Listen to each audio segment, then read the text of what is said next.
యేసుక్రీస్తులో మీకు అందరికీ వందములు. ప్రతి క్రైస్తవులు కూడా జ్ఞాపకం చేసుకోవాల్సిన విషయం ఒకటి ఉన్నది. ప్రతి ఒక్కరు కూడా మారు మనస్సు అనేది పొందాలి. మారు మనస్సు పొందకుండా మరి పరిశుద్ధంగా లేకుండా దేవుని రాజ్యంలో ఎవరు కూడా ప్రవేశించరు.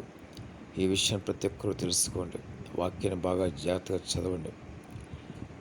మీరు అతి త్వరలో మీకు వీలైతే ఈరోజే పూర్తిగా దేవునిలో గడిపి మీ యొక్క పాపాలను అయితే పశ్చాత్తపడమంటే మీరు చేసిన తప్పులన్నీ కూడా దేవుని దగ్గర ఒప్పుకుని వాటిని విడిచిపెట్టండి.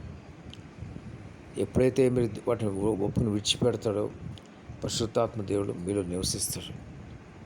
దేవుడు మిమ్మల్ని పరిశుద్ధపరుస్తాడు, పవిత్రపరుస్తాడు.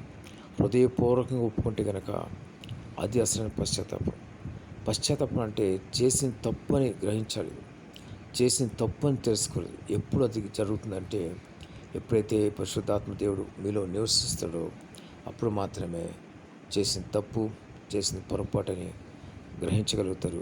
దేవుని దగ్గర ఒప్పుకుని వాటి విడిచిపెట్టగలుగుతారు. ప్రతి ఒక్కరు జ్ఞాపకం చేసుకోండి. సంపూర్ణంగా ఒక దినం పూర్తిగా దేవుని కొరకు గడపండి. మారుమనసు పొందండి. మారుమనసు పొందితేనే పరలోక రాజ్యం వెళ్తారు. పొందకుండా ఎవరు వెళ్ళరు. మనసు మార్చుకుండా ఎవరు వెళ్ళరు.